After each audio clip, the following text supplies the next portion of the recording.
ಮುದರಂಗಡಿಯಲ್ಲಿ ನಡೆದ ಶೂಟೌಟ್ ಪ್ರಕರಣದಲ್ಲಿ ಹಂತಕರ ಗುಂಡಿಗೆ ಬಲಿಯಾದ ಕಾಂಗ್ರೆಸ್ ಮುಖಂಡ ಡೇವಿಡ್ ಡಿಸೋಜಾ ನಿವಾಸಕ್ಕೆ ವಿಧಾನ ಪರಿಷತ್ ಸದಸ್ಯ ಐವನ್ ಡಿಸೋಜಾ ಹಾಗೂ ಕಾಂಗ್ರೆಸ್ ಮುಖಂಡ ಗುಲಾಂ ಮೊಹಮ್ಮದ್ ಮನೆಗೆ ತೆರಳಿ ಅವರ ಕುಟುಂಬಕ್ಕೆ ಸಾಂತ್ವನ ಹೇಳಿದ್ದಾರೆ.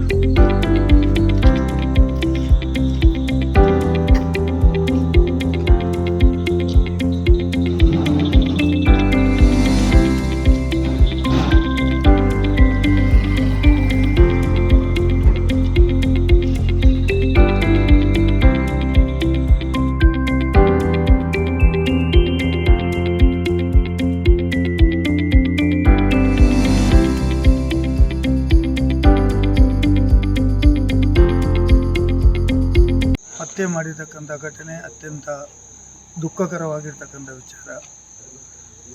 ಡೇವಿಡ್ ಅವರು ಒಬ್ಬ ಜನಪರ ಸ್ನೇಹಿಯಾಗಿದ್ದರು, ಪಂಚಾಯತ್ ಅಧ್ಯಕ್ಷರಾಗಿದ್ದರು, ನಮ್ಮ ಎಲ್ಲ ಚಟುವಟಿಕೆಗಳಲ್ಲಿ ಅವರು ಭಾಗವಹಿಸ್ತಾ ಇದ್ದರು.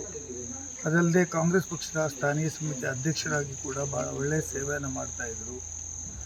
ಅವರಿಗೆ ಈ ರೀತಿ ಹತ್ಯೆ ಮಾಡಿರ್ತಕ್ಕಂಥದ್ದನ್ನು ನಾವು ಯಾವುದೇ ನಾಗರಿಕ ಸಮಾಜ ಇದನ್ನು ಪ್ರೋತ್ಸಾಹಿಸುವುದಿಲ್ಲ. ಇದನ್ನು ನಾವು ತೀವ್ರವಾಗಿ ಖಂಡನೆ ಮಾಡ್ತಾಯಿದ್ದೇವೆ. ಮತ್ತು ನಾನು ಈಗಾಗಲೇ SP ಅವರ ಹತ್ರ ಮತ್ತು IG ಅವರ ಹತ್ರ ಮಾತಾಡಿದ್ದೇನೆ. ಯಾರು ಇಂಥ ಕೃತ್ಯವನ್ನು ಮಾಡಿದ್ದಾರೆ ಅವರನ್ನು ಕೂಡಲೇ ಪತ್ತೆ ಹಚ್ಚಿ ಅವರ ಬಗ್ಗೆ ಶೀಘ್ರವಾದ ಕ್ರಮವನ್ನು ತೆಗೆದುಕೊಳ್ಬೇಕು ಅಂತ ಹೇಳುವಂಥದ್ದು. ಯಾಕಂತೇಳಿದರೆ ಯಾವುದೇ ಕೊಲೆ ಮಾಡತಕ್ಕಂಥದ್ದು ಯಾವುದೇ ಸಮಸ್ಯೆಗೆ ಪರಿಹಾರ ಆಗೋದಿಲ್ಲ. ಇವತ್ತಿನ ಸಮಾಜದಲ್ಲಿ ತಾನು ಏನು ಮಾಡಿದರೂ ನಡೀತದೆ ಅಂತ ಹೇಳುವಂಥ ರೀತಿಯಲ್ಲಿ ಈ ರೀತಿ ಕೊಲೆ ಆಗಿರ್ತಕ್ಕಂಥದ್ದು ಅತ್ಯಂತ ಖೇದಕರ. ಅವರು ಭಾಳ ಒಂದು ವಿಶಾಲವಾದ ಹೃದಯವನ್ನು ಹೊಂದಿರತಕ್ಕಂಥವ್ರು, ಅನೇಕ ಬಡವರಿಗೆ ಸಹಾಯ ಮಾಡಿರ್ತಕ್ಕಂಥವ್ರು, ಪಕ್ಷದ ಅನೇಕ ವೇದಿಕೆಗಳಲ್ಲಿ ಜನರಿಗೆ ಜನಪರವಾದ ಕಾರ್ಯಕ್ರಮವನ್ನು ಮಾಡೋ ಮೂಲಕ ಜನರ ಮನ್ನಣೆಯನ್ನು ಗೆದ್ದು ಪಂಚಾಯತ್ನ ಅಧ್ಯಕ್ಷರಾಗಿ ಸದಸ್ಯರಾಗಿ ಭಾಳಷ್ಟು ಸೇವೆಯನ್ನು ಮಾಡಿದಂಥ ಡೇವಿಡ್ ಡಿಸೋಜಾ ಅವರ ಈ ಹತ್ಯೆ ನಮಗೆಲ್ಲರಿಗೂ ದುಃಖ ತಂದಿದೆ. ಕಾಂಗ್ರೆಸ್ ಪಕ್ಷಕ್ಕೆ ಒಂದು ದೊಡ್ಡ ಒಂದು ನಷ್ಟ ಆಗಿದೆ, ಸಮಾಜಕ್ಕೆ ನಷ್ಟ ಆಗಿದೆ. ಅವರ ಹೆಂಡತಿ ಮಕ್ಕಳಿಗೆ ಕೂಡ ಆ ನೋವು ಸಹಿಸುವ ಶಕ್ತಿ ಆ ದೇವರು ಕೊಡಲಿ ಅಂತ ನಾವು ಪ್ರಾರ್ಥನೆ ಮಾಡ್ತಾ ಇದ್ದೇವೆ. ಮತ್ತು ಅವರ ಈ ಒಂದು ನಿಧನಕ್ಕೆ ಇಡೀ ಕಾಂಗ್ರೆಸ್ ಪಕ್ಷ ಇವತ್ತು ಅವರ ಪರವಾದಂತಾಗಿ ಅವರ ನಿಧನಕ್ಕೆ ಸಂತಾಪವನ್ನು ವ್ಯಕ್ತಪಡಿಸುತ್ತಾ ರಾಜ್ಯ ಸರ್ಕಾರ ಕೂಡ ಈ ಮೂಲಕ ಒತ್ತಾಯ ಮಾಡ್ತಾ ಇದ್ದೇವೆ. ಕೂಡಲೇ ಇದರ ಒಂದು ಪತ್ತೆಯನ್ನು ಹಚ್ಚಿ ಯಾರು ಈ ಕೃತ್ಯದಲ್ಲಿ ಭಾಗಿಗಳಾಗಿದ್ದಾರೆ, ಇದರ ಹಿಂದೆ ಮುಂದೆ ಯಾರಿದ್ದಾರೆ, ಯಾಕೋಸ್ಕರ ಈ ಘಟನೆ ಆಯಿತು, ಇದನ್ನೆಲ್ಲವನ್ನು